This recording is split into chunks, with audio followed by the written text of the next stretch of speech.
हाय students, आज हम six chapter 7 standard की administrative system and architecture during the medieval age पढ़ने जा रहे हैं।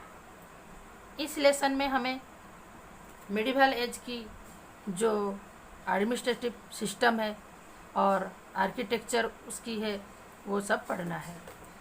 कसम मिर्स Lokdayro a group of folk singers was organized in the village square of Chowk at the entire village and gathered there at night. कसम मिर्स जो थे वो लोकोदरो मीन्स ये ग्रुप ऑफ फ्लक सिंगर, मतलब जो मिल के ग्रुप में गाना गाते हैं। वो क्या कर रहे थे, एक गांव के स्क्वायर में या चौक पे एंड द एंटर विलेज, पूरे विलेज को वहाँ गैदर होके पूरी रात वहाँ गाना गा रहे थे। Small children had already taken their position, जो छोटे छोटे बच्चे थे इन द फ्रंट रो, वो क्या कहे थे, जो छोटे छोटे बच्चे वो अपने पोजीशन कहाँ लिए थे, फ्रंट रो पे, पहले लाइन पे। कहीं भी कोई कुछ प्रोग्राम होता है तो वहाँ छोटे बच्चे पहले अपने जगह लेते हैं, या फिर हम भी अपने हिसाब से भी बैठाते हैं तो छोटे बच्चों को पहले लाइन में बिठाया जाता है। उस हिसाब से छोटे छोटे बच्चे पहले लाइन में अपना पोजीशन ले चुके थे। Patriotic songs were also being सung at the Lokdayro along with folk songs, जो लोकगीत के साथ साथ यानी देशभक्ति के गीत भी उसमें गाया गया था। उस जो समारोह हुआ था, जो गैदरिंग हुई थी, उसमें गाया गया था। उत्सव लाइक द पालिया रेसिटेकल यानी संग इन ऑनर ऑफ माइट्रिस, जो पालिया बोलते हैं वो मतलब अपने जवान लोग के लिए गाया गया था। वेरी मच, उत्सव जो है उसको वो बहुत अच्छा लगा। The next day he asked his grandfather, दूसरे दिन वो आके अपने दादाजी से पूछा, ग्रैंडफादर व्हाट डज पालिया मीन, तो ये पालिया के मतलब क्या है। वहाँ के लोग उसको बोल रहे थे paliya. His grandfather told him that, उसके दादाजी उसको बोले कि paliya is a memorial commemorating the heroes. Heroes means not our pictures hero, our heroes means वीर, जो अपने देश के लिए अपने बलिदान देते हैं, जो मैट्रेस होते हैं, उनके याद में जो गाना गाया जाता है उसी को पालिया बोलते हैं। It is a tribute to martyrs who have sacrificed their lives तो while protecting and ensuring the welfare of the people। तो ये ट्रिब्यूट मीन्स जो श्रद्धांजलि देना, ये उन लोगों के लिए, उन वीरों, उन शहीदों लोगों के लिए जो शहीद हो गए हैं अपने हमारे जो देश को, हमारे लोगों को भले के लिए, मंगल के लिए, हमारे लोगों को सुरक्षा देते हुए जो शहीद हो गए हैं उनके लिए ये श्रद्धांजलि है। These palias are worshipped during festivals and songs are sung as homage to these matters। ये जो बलिदान की जो संग होती है, कोई फेस्टिवल जहाँ होता है, कभी भी गांव में लोग कुछ अच्छे प्रसंग के लिए तैयार करते हैं, सब इकट्ठा होते हैं, तो अपने उस जगह की, उस लोगों एरिया की जो शहीद लोग होते हैं उनको याद किया जाता है। This is the culture of our country, ये हमारी देश की कल्चर है, हमारी देश की संस्कृति है। उत्सव and his friends request his grandfather, उत्सव और उसके जो फ्रेंड थे वो ग्रैंडफादर को रिक्वेस्ट किए, अनुरोध किए कि grandfather please enlighten us about the culture of our country. तो बोले दादाजी प्लीज हमें अपने कल्चर के बारे में थोड़ा बताइए। वेट सेड ग्रैंडपा, ग्रैंडपा बोले थोड़ी देर वेट करो। He went in and came back the some pictures, वो घर के अंदर गए और कुछ पिक्चर के साथ वापस आए। देन ही आस्क्ड उत्सव, उसके बाद वो उत्सव को पूछने लगे, can you see temples in these pictures? क्या आप इस पिक्चर में मंदिर देख सकते हो? It seems as if these stones have their own stories to narrate each it. वो बोल रहे हैं कि ये सब क्या है, ये पत्थर जो दिख रहा है, ये पत्थर जो है, पत्थर में इसमें कुछ कुछ वर्णना करके लिखा गया है, कुछ कुछ इसमें एक्सप्लेन किया गया है, लिखित आकार में लिखा गया है. Today I shall tell you about the civilisation and culture of Rajput age. तो इस हिसाब से मैं आपको राजपूत एज की सभ्यता कैसा था और उनकी तब की संस्कृति कैसे थी, यानी कल्चर कैसा था, उसके बारे में आपको बताने जा रहा हूँ. Administrative system during the Rajput age. तो उसके बाद हुआ राजपूत एज में एडमिनिस्ट्रेशन सिस्टम कैसा था उसके बारे में. During the Rajput era India was not ruled over by any one king. India was divided into big and small state and the extent of each kingdom depend on the king's military powers. जबकि Rajput era जब था तब एक राजा से पूरी India की शासन नहीं चली थी. समय समय में राजा वहाँ बदलते रहे और India was divided into, India में छोटे बड़े बहुत राज्य में वो बट गया और सब राज्य के राजा अपने अपने मिलिट्री पावर के सहारे या अपने फौज के सहारे अपने देश की या अपने राज्य की जो एरिया है उसको बढ़ाना चाहते थे. You have been briefed about the Rajput kings and dynasty in the previous chapters.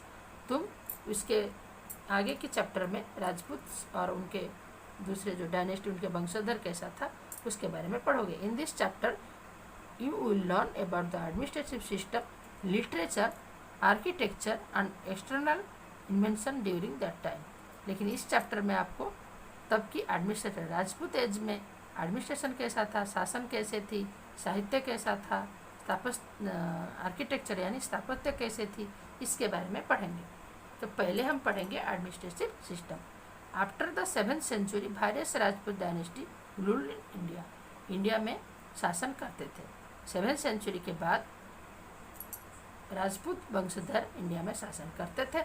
However even though different dynamic came to power, there was the little change in the administrative system. इसके जैसे जैसे समय बदलते गया, एक के बाद एक पावर में आए और फिर सब चेंजेस आने लगी, शासन में बदलाव आने लगा.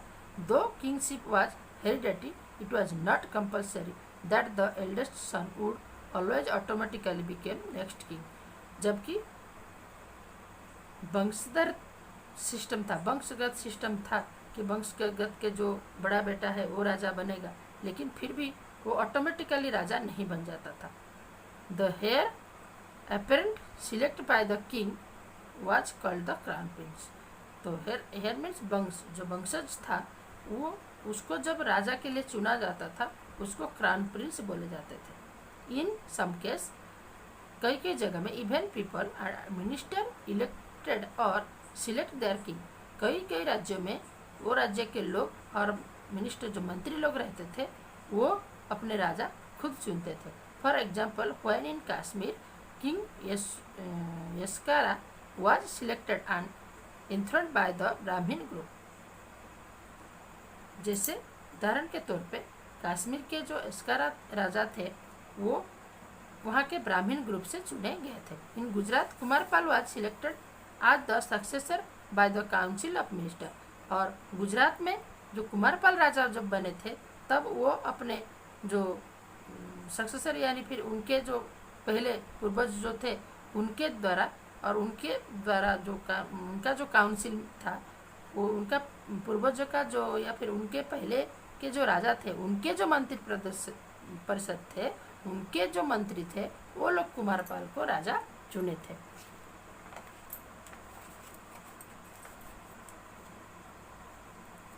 The minister were appointed to assist the king to manage the kingdom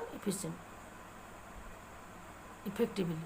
The minister were appointed to, जो राजा होते थे वो अपने मंत्री को भी कुछ नियुक्त करते थे अपने शासन को अच्छी तरह से चलाने के लिए.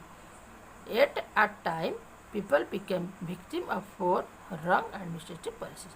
फिर भी तब के समय में लोग क्या होते थे, विक्टिम शिकार होते थे गरीबी की और मतलब गलत शासन पद्धति से।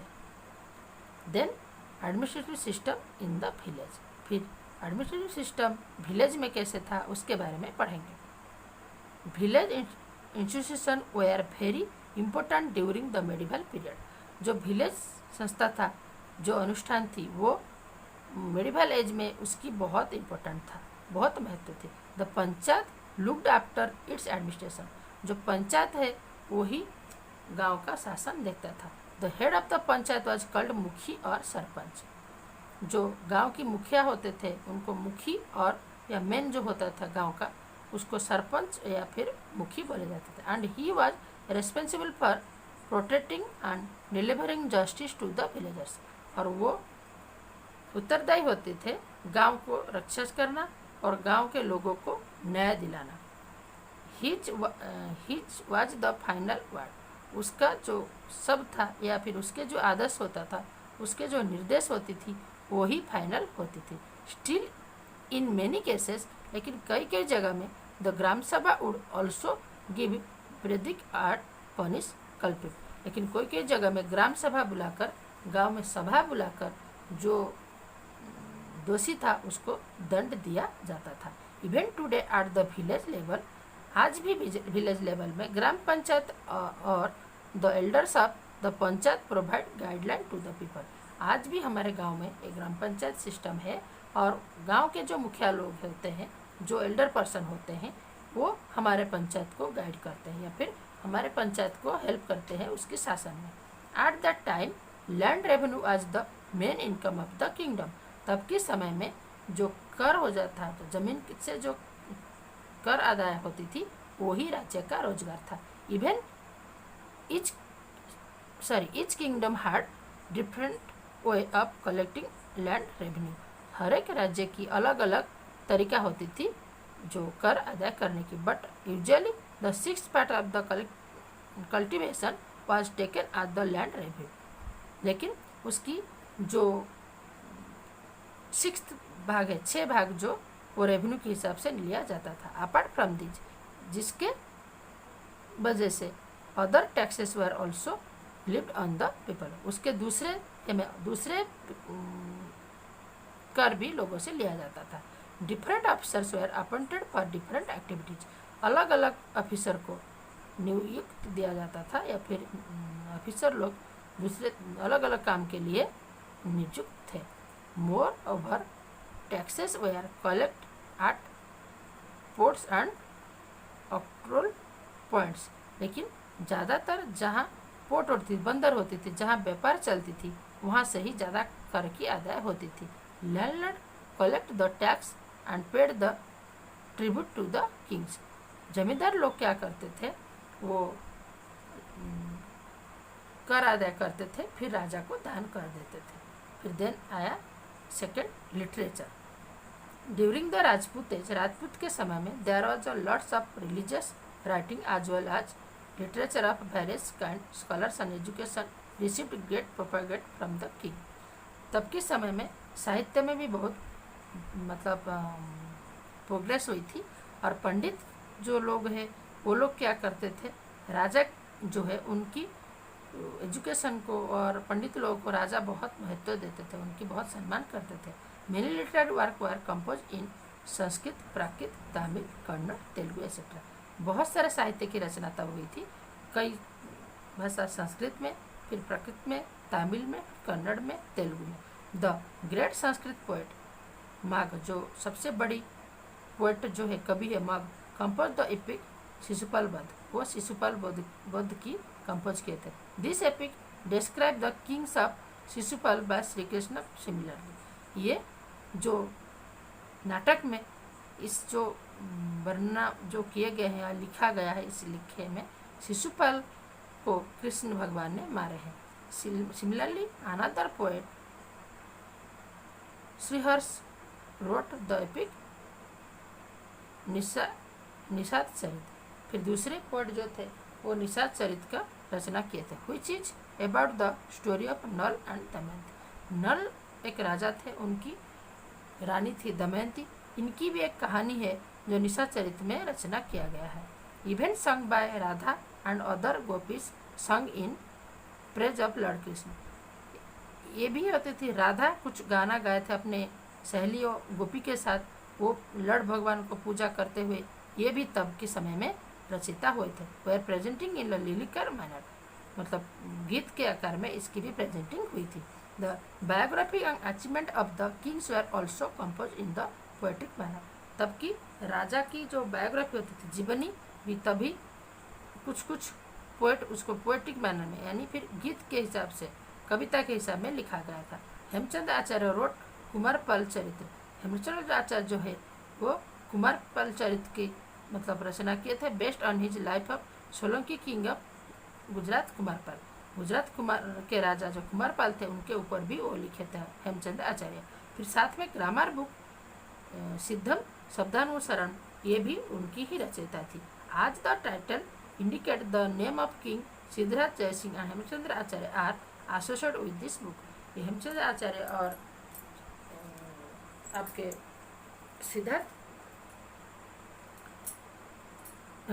सिद्धार्थ जयसिंह, ये दोनों इस बुक के साथ जुड़े हुए थे। This book was considered so important that it was placed on an elephant during a procession of pattern. तब के समय में कागज की प्रचलन नहीं थी, तो ये बुक जो है ताड़पत्र में लिखे गए थे और ये बहुत बड़ी हो गई थी। और इस बुक के प्रचार करने के लिए राजा क्या किए थे, इस बुक को हाथी के पीठ के ऊपर रख के पूरी पैटर्न के अंदर प्रोसेसन किया था, यानी पद यात्रा में लेकर गए थे।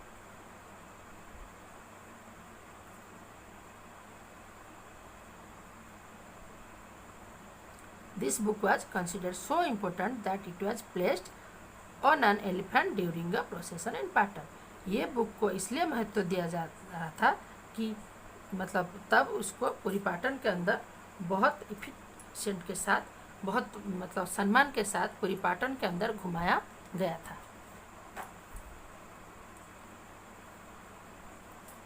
Not only poetry but plays were also written during that time। खाली पोएट्री नहीं, तब प्लेज नाटक की भी रचना हुई थी सबके समय। भवभूति रोट उमरचरित व्हाइल पंडित नारायण कंपोज हितोपदेश। भवभूति जो पोएट थे वो